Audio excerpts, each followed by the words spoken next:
Britain is a hugely diverse religious society, but of all the faiths practiced here, only one is truly British: modern pagan witchcraft, otherwise known as Wicca.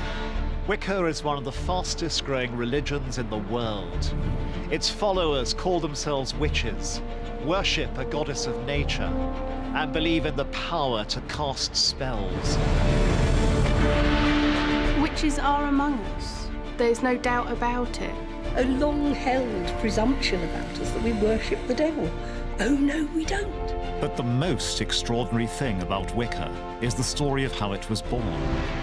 Because while it looks like an ancient folk religion, Wicca was actually developed in the 1940s by a middle-aged nudist from the New Forest called Gerald Gardner.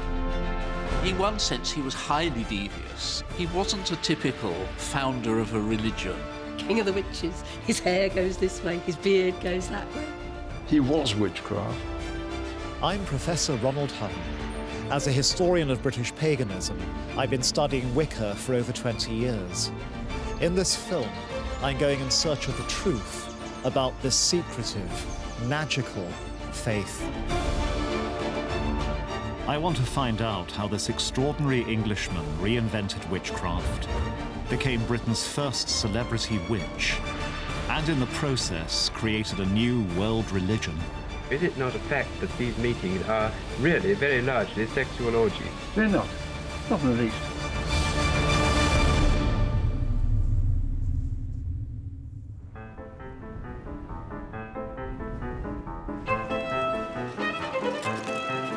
You might not realize it, but in modern Britain, you are never far from a witch.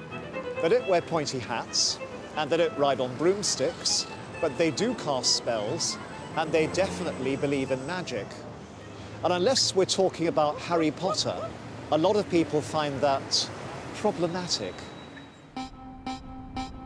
To the public, Wicca is often seen as mysterious, secretive, maybe even dangerous. But is this fair? I've been studying Wicca for 2 decades, and I have yet to be turned into a frog. But if I'm really going to understand Wicca, I need to get beyond the textbooks and get under the skin of this religion. But first, I need to find them. And as Wiccans are notoriously secretive, even that's a challenge. I've been invited to attend a ritual of a Wiccan group, which is quite an honor. Unlike other faiths, when Wiccans go to worship, they don't go to a church or a temple. They go somewhere altogether different.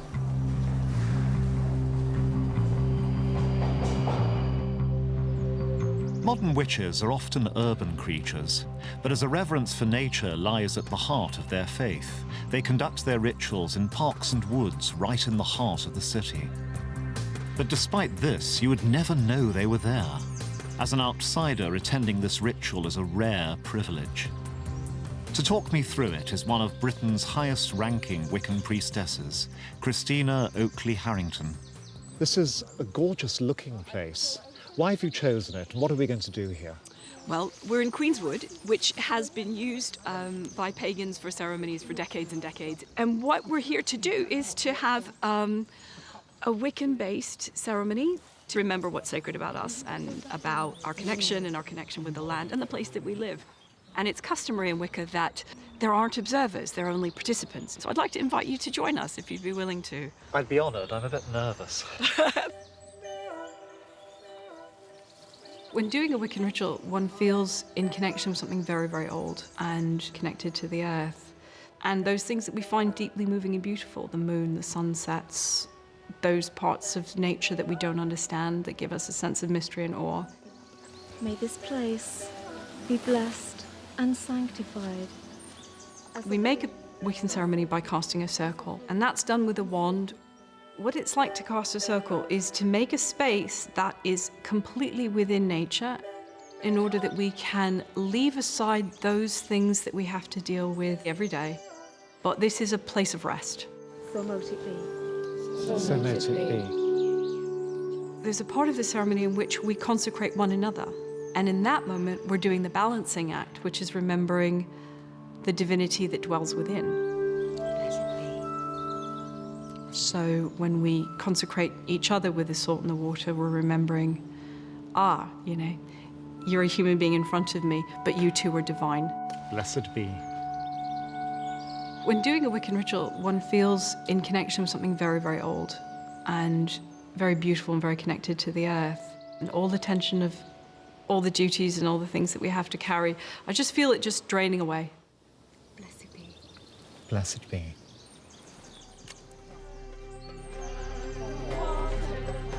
Now, I thought that was a lovely ritual. There's clearly more going on here than just a bunch of people having a good time in a wood. There's something quite deep. But does it bring me any closer to understanding what Wicca actually is? Rituals like this, with their reverence for nature, feel like the continuation of a very ancient tradition. But in fact, nothing could be further from the truth, because Wicca doesn't have its origins in the mists of time, but in 1930s Dorset.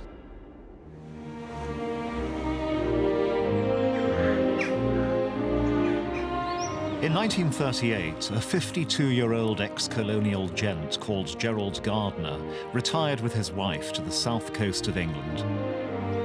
This is Highcliffe, an archetypal conservative English community with its village church, Rotary Club and Tory MP.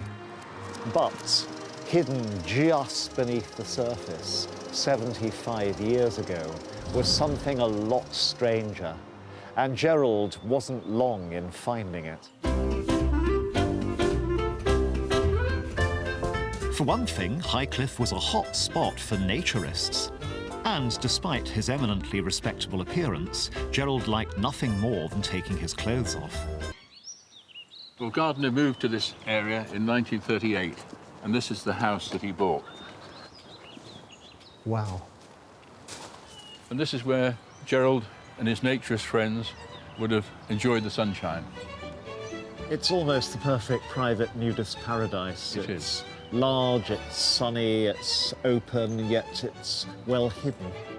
Gerald had found the perfect retirement spot, and he wasn't alone. Bankers, accountants, teachers, and a host of tea and scones types seemed to be keen on retiring disgracefully. We've got extraordinary evidence of this from a rather jokey piece which appeared in the Christchurch Times in 1939. The instant success with the neighbours of the Elphinstone Road nudist colony has been marked.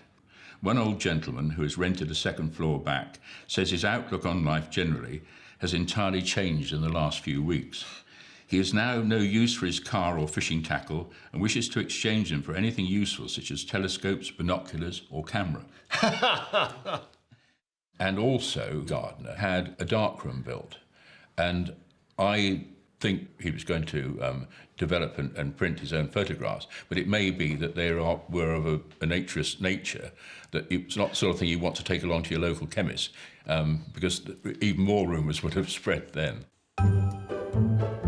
He would stand out when he arrived because he would look so different. He had this shock of white hair, and also what I remember was that he had tattoos on his arm. And I know of boys that they would cross the road because he was a bit odd looking. So even with his clothes on, Gerald seemed different. It was rumoured that his racy photo sessions went along with affairs and a taste for flagellation. But Gerald wasn't satisfied. He was seeking something stranger, and in 1939 he found it. Gerald was about to become a witch.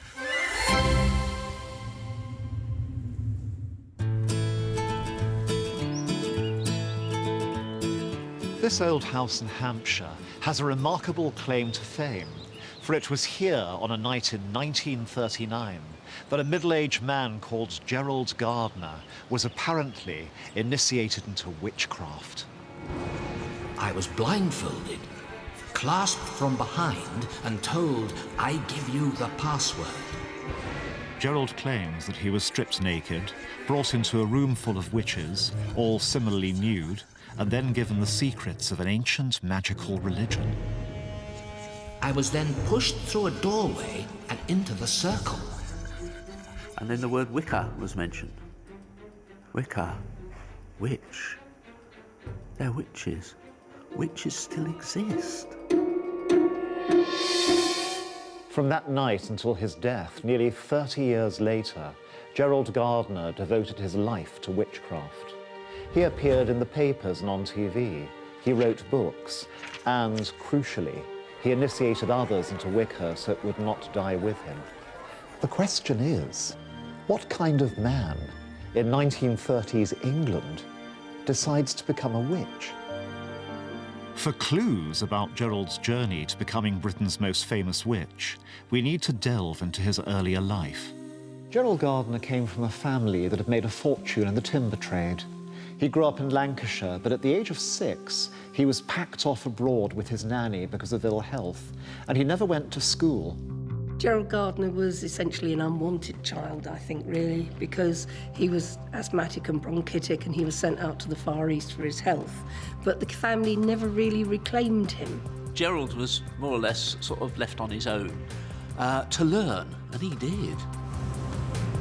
Gerald became very well-travelled very quickly, and as a colonial it was natural for him to seek his fortune among the tea and rubber plantations of the Far East.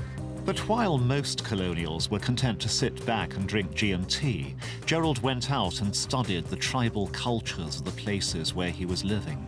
In particular, he became fascinated by tribal ritual magic. One of the rituals that he attended was putting a young girl into trance. Disease was driven out of their bodies by spells.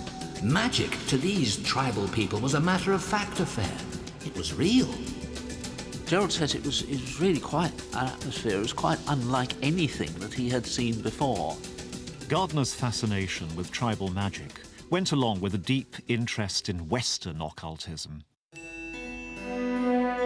He was inspired by pioneers like Sherlock Holmes author Arthur Conan Doyle, who was heavily involved in spiritualism and had become one of the most prominent public figures in magic and the supernatural. Gerald picked up on Conan Doyle's magical world, and it wasn't long before he was following in his footsteps, experimenting with seances and spiritualism. The tribal rituals he then witnessed in Malaya only cemented this belief that magic was a powerful and very real thing. So, by the time he retired to Highcliffe, Gerald had been studying magic for decades. And he soon made contact with local occultists, in particular a large group of Freemasons who were based nearby. He found a people who were, if not exactly like-minded, then similarly minded. There were some people who were very interested in esoteric things. There were others that were interested in nature and nature spirits. They were people who knew the local folklore. They knew the lie of the land. Those people, as he got to know, were interested in something else as well. This something else turned out to be a kind of native English version of the ritual magic Gerald had experienced in the Far East. It was real English witchcraft, and Gerald wanted in. He began taking part in magical rituals out in the New Forest. But what did witches actually do? And at this point in British history, what did it mean to call yourself a witch? As Gerald tells it, after his initiation, he and his coven began to work rituals in the New Forest, and they certainly started a tradition which continues to this very day. I've come to meet Wiccan priestess Pandora, who's going to demonstrate a ritual that Gerald and his coven would recognize. It's based on a traditional kind of healing spell, but the way it's done in a group, casting a circle, using certain words, all comes from Gerald. So we've got some hazelnuts here in a cauldron. What we're going to do is imbue them with some of our wishes and strengths, things that we think we can use in the dark of the year coming. Does this actually involve casting a spell? That's exactly what we're doing. Gosh. Earth and water, air and fire, charge these seeds with our desire. Natural objects, in this case hazelnuts, are charged with energy designed to cure winter ailments. And as I've got a cold, I'm hoping that it might help me.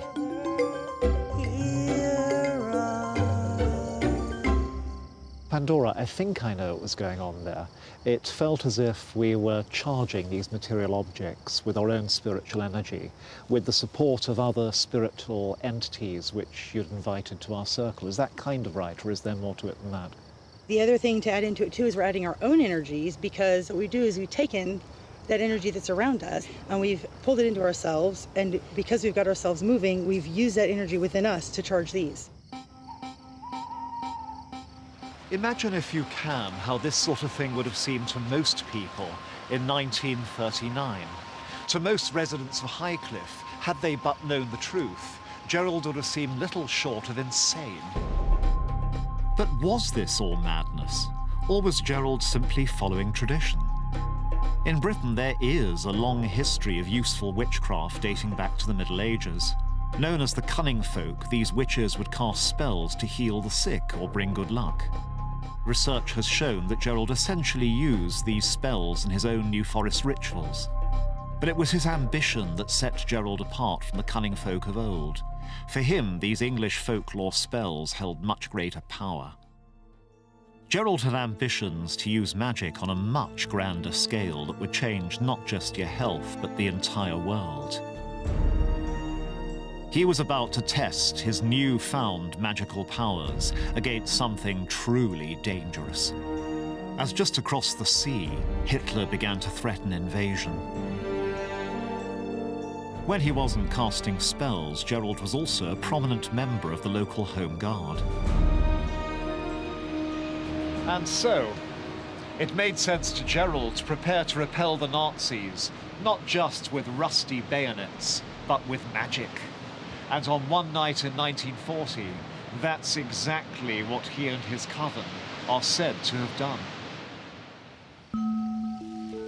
We were taken at night to a place in the forest where the Great Circle was erected.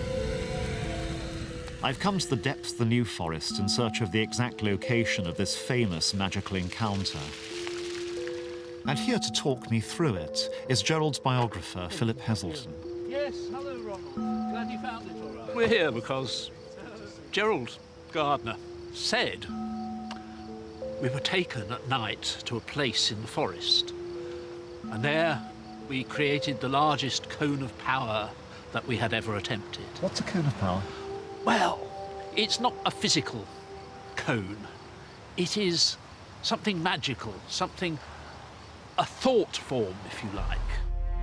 For Gerald, the threat of German invasion was the perfect opportunity to demonstrate the true power of Wiccan magic.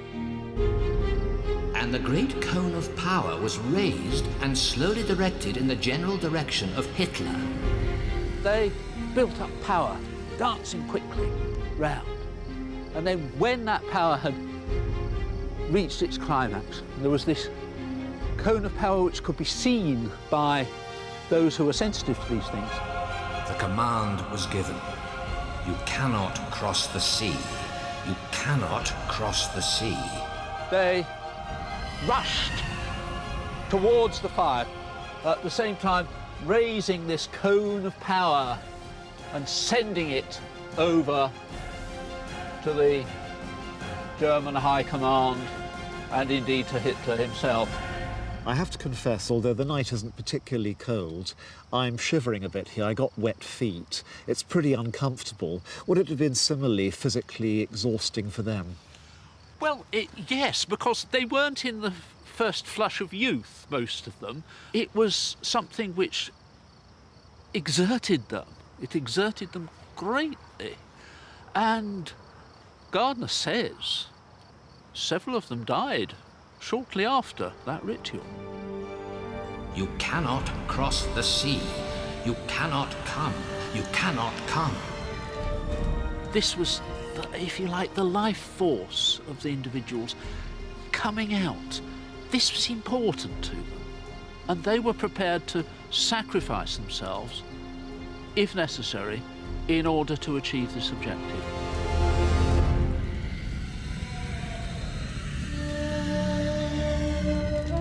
Now, from the perspective of the present day, this story might seem utterly preposterous. Witches effectively sacrificing their lives in order to create a spell to ward off the Nazis.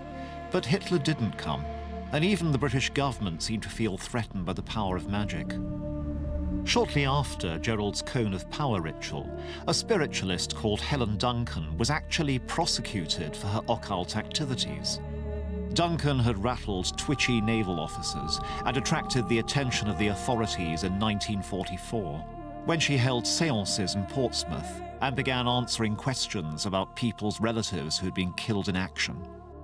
She had been too good at her prophecies and had alarmed the security forces.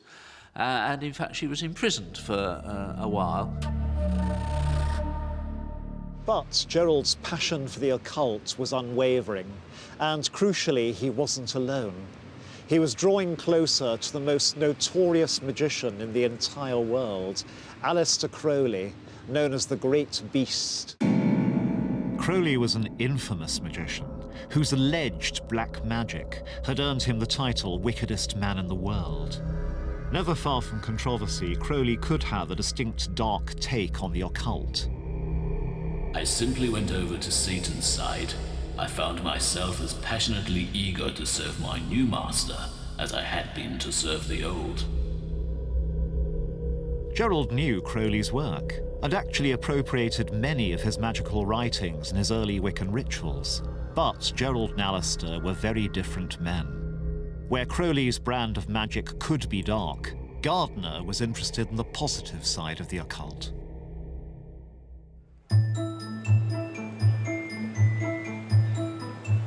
And these colourful characters gathered here at the Atlantis bookshop, which had a temple in the basement and sold rare texts with instructions on how to summon the dead, talk to angels, and wield supernatural power. It became a safe haven for like-minded people to come, meet, and discuss things without prejudice, and it gave them the protective colouring that at the time they needed. What sort of things happened at this shop, and why do they matter to history? They matter because there were so few places that people who've been interested in this sort of thing could meet their fellows, where you could talk as equals, whether you were a witch or whether you were a high ceremonial magician or an astrologer or a numerologist, you have always been treated as equals here. What do you think of Gerald Gardner? My father used to come home and say, he was in again today, kids, king of the witches. His hair goes this way, his beard goes that way. And he had style, he had presence, and he had a great cracking wit as well. Crowley was nearing the end of his life, and he wanted Gardner as heir to his secret occult society. But Gerald was not content with a secretive underground subculture. He wanted to take Wicca to the masses. So that's exactly what he was about to do, with a bang. Is it not a fact that these meetings are really very largely sexual orgies? They're not in the least. Dr. Gerald Rosso Gardner is a qualified scientist. He is also a witch. This is Gerald Gardner, appearing on the BBC's Panorama programme in 1958. Most witches are initiated quite young, and of course, some of them are young, some of them are middle-aged, some of them are old. Just a few years previously, Gardner had been performing spells in the New Forest with a small coven of witches. So, how on earth did Gerald make the transition from local eccentric to celebrity on the BBC's flagship current affairs programme? Gerald had come back to London in the mid-1940s full of enthusiasm about Wicca, but he had to be careful. It might be okay to discuss this stuff in the safety of the Atlantis bookshop, but the Witchcraft Act was still in force. In those days, to proclaim yourself a public witch was illegal, and to be involved in the occult made you a social pariah. In the 1940s, the core beliefs of Wicca were so radical, it was a very risky religion indeed. Britain was still a very orthodox society, and anything other than Christianity was treated with suspicion. But Gerald was desperate to spread the Wiccan word, and so in 1949 he found a compromise. He adopted a pseudonym and he published a novel, and this is it, High Magic's Aid. Although it had to be disguised as a work of fiction, it is actually the first published account of Wiccan magic. This passage, one of many, describes how to conduct a classic Wiccan ritual. Upon the altar lay the remaining pentacle. Also cords, black cloth, and other things which he would want for the operation. Taking this pentacle, he bound it with a cord and shrouded it with a cloth. It could be seen just as a story, but for those in the know, you know, it was quite revealing. It included quite a lot of witchcraft rituals that are fairly familiar today. In some ways, it's a terrible novel. It's too many yees and prithys and forsooths and thous. But in essence, it's witchcraft writ large there. High Magic's Aid wasn't exactly a bestseller, but it did sow the first seeds of Wicca out in the wider world. Then in 1951, after a campaign by a group of spiritualist MPs supported by Winston Churchill, who himself had become interested in the occult, the Witchcraft Act was finally repealed. Gerald was now free to out himself as a witch and to tell the world all about Wicca, which was by now developing into a fully fledged religious system. Since his New Forest initiation, Gerald had become something of a magpie, building his new religion from many sources. He borrowed heavily from both English folklore witchcraft and modern shamanic magic for his spells and rituals, whilst the iconic symbols that would become synonymous with Wicca, most notably the pentagram, were in fact ancient symbols that had been adopted by the Freemasons. This blend of influences found expression in Gerald's collection of magical objects. But to see some of these, you have to go to a rather unlikely location.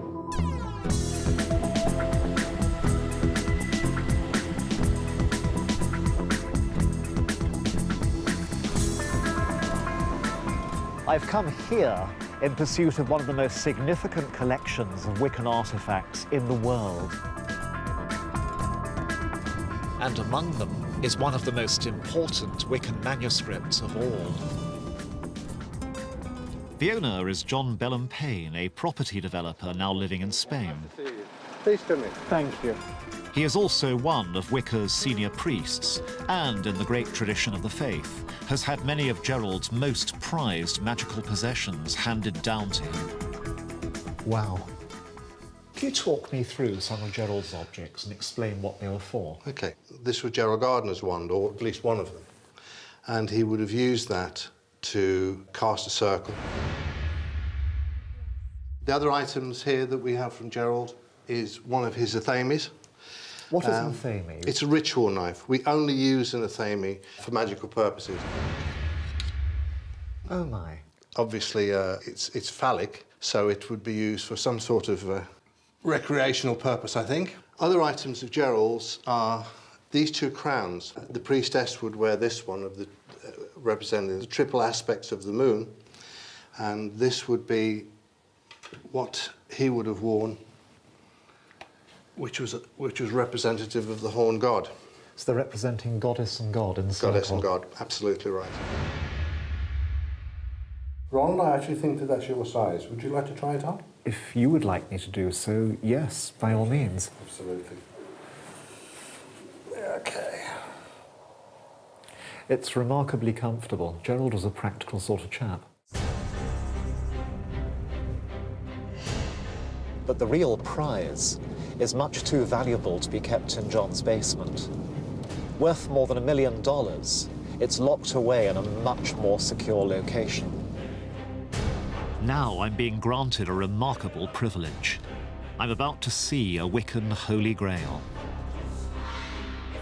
Here, in a secure vault in this bank, is one of the most significant and valuable religious documents of the 20th century.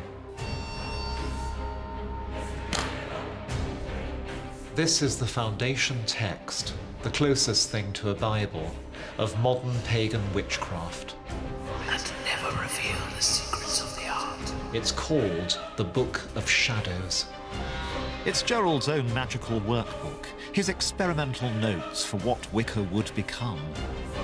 Here Gerald wrote down the original rituals and spells that Wiccans have been using ever since. It's a manual, And like Wicca itself, it remained a work in progress rather than a fixed set of doctrines. So, Ronald, this is it. This is Gerald Gardner's first and original Book of Shadows. First of all, it's probably the most famous book that there is in the craft. And as far as that is concerned, my take on this book is I think it's as important as owning the original Bible, because it's full of just everything that Gardner learned at that stage from a whole load of different sources. First, draw a circle with athame and sprinkle with exorcised water. Light candles. And this is the important part, is this is a book of experiences. This is a book about things that have gone right and some things that have gone wrong. This is wonderful. It's certainly the oldest Wiccan book surviving in Europe. It is a strange mixture, which I think is classic of Gerald. It's a mixture of a book of actual ritual to be used in the temple and read from. It's also a kind of notebook with odds and ends taken from all sorts of sources. I call upon the goddess to enlighten the hearts of all whom I call into this circle. Looking at this gives me two further insights into old Gerald. The first is just his love of beautiful things, his artistry, his love of script, like his love of wands, like his love of crowns, and also his willingness to adapt, to go on from one thing to another. This is somebody who's creating a work in progress which other people can pick up and with which they can do things. And move on from. Yeah. Yeah, that's the exciting thing about the craft, is it never stays still. In the Book of Shadows, Gerald had written not just a guidebook to the spells and rituals of Wicca, he'd produced a manifesto for a new religion. Wicca had truly been born, and now he was desperate to take it to the masses. Gerald was now a man in a hurry, desperate to ensure that Wicca didn't die with him. He'd devote the next 10 years to spreading word of it throughout the land, whatever the consequences. In 1954, Gerald published his essential guide to Wicca, Witchcraft Today. He also opened Britain's first museum of witchcraft on the Isle of Man, and he started to be featured in newspapers looking for a sensational story. Today, the People prints a report that discloses the existence of a repulsive pagan saint priestess go wild. It was after a series of muckraking tabloid features accusing Gerald of practicing black magic and devil worship that he really got his big break. Gerald was invited to defend himself on Panorama. This would become a definitive TV moment watched by millions that gave the British public their first sight of a real live witch. Is it true that the dancing takes place as a rule naked? Yes. Now, why is that? It's the tradition. It's the order of the goddess. Who, you shall always be naked, if my right. And of course, to work magic, you must be naked. Gerald couldn't have hoped for a bigger audience, and even in the face of some provocative questioning, he kept his dignity. Just. I want to put this to you very frankly. I've been reading your book, and I'm tempted to ask you, is it not a fact that these meetings are really very largely sexual orgies? They're not. Not in the least. Gerald might have faced derision from the BBC, but 12 million people had just heard about Wicca for the first time. And what then happens when the circle is drawn?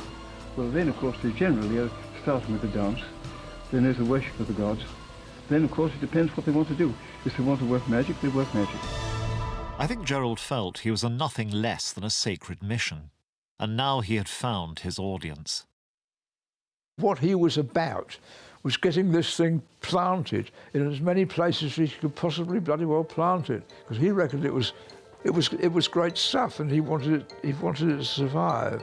He's the one who put it out there and said, no, people should know about this. This is amazing. Well, thank you very much. Broomsticks, I think, are all waiting. And through all this, Gerald got his wish. He had become Britain's first modern celebrity witch. It's like turning the crank handle of an old car, you know. Nothing happens then, and then suddenly it sparks into life, you know. That's what happened. As Gardner's fame grew, so too did his following.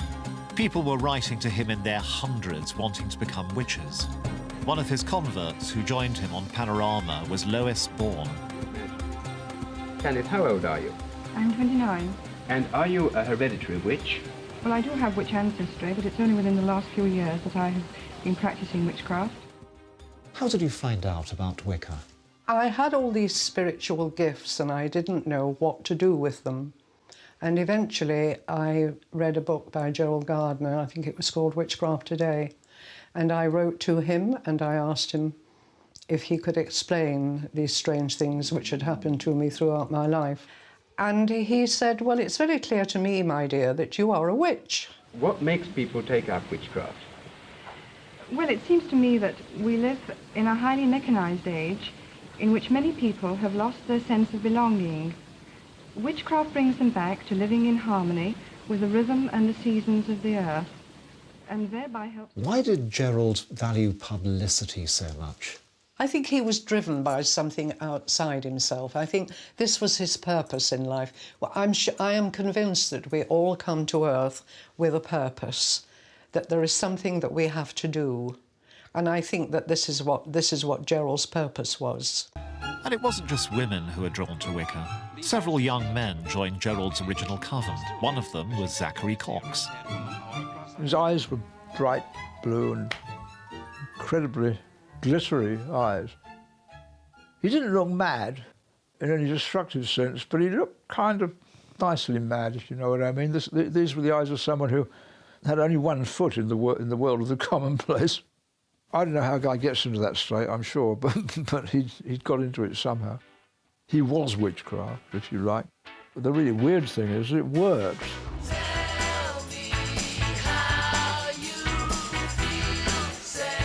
And at the dawn of the new decade, there was something else in the air that would work in Wicca's favour: social revolution. As the 60s began to swing, Wicca's emphasis on gender equality, nature worship, and sacred sexuality made a perfect fit for the historical moment. It was almost as if Gerald had predicted how the world was about to change. He was a conduit for something that it was the right time for that to happen. By the time that Gerald died in 1964, Wicca was on its way to becoming a global faith. And in America, where the counterculture was really rocking society to its core, Gerald's radical new religion exploded into a phenomenon. Throughout the 70s and 80s, Wicca continued its march into the mainstream, helped in no small part by hugely successful cult movies like The Wicker Man, which provided a tantalizing, if inaccurate, glimpse of the pagan faith to cinema goers throughout the world.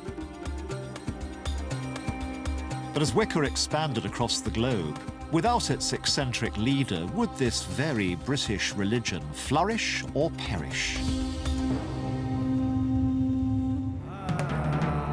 In Britain today, Gerald Gardner's radical religion, his feminist, eco-friendly, magical faith, has taken its place at the heart of our culture. Where once witches were persecuted and driven underground, today they can be out and proud. 21st century Wicca is plainly a far cry from its roots in the New Forest. The forthcoming census results are expected to show it well up among the top 10 religions in the United Kingdom. And as the faith has grown, Wiccans have formed campaign groups.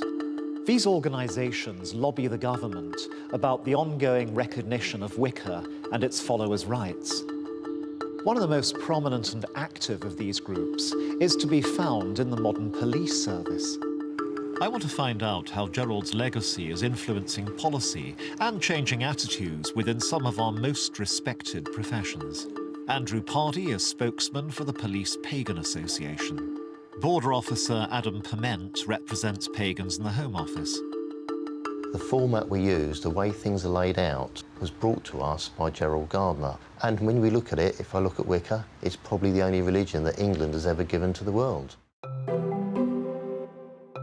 Police officers may go in and they may see an altar set up and they may not know whether the possession of a ritual knife falls underneath defences in law or not. And it's simple things like that that just make the police a bit more reassured of how they're dealing with people but also allows that pagan community to know that they're going to be dealt with fairly, just as any other person would. And if Gerald's legacy is becoming influential in the UK, in America, his radical English faith has infiltrated the very heart of the establishment, the US military. Roberta Stewart and Reverend Selena Fox are on a mission. Stewart's husband, Sergeant Patrick Stewart, was killed in combat last September in Afghanistan. The Nevada native was a Bronze Star and Purple Heart recipient. He was also a member of the Wiccan religion, whose symbol is the pentacle.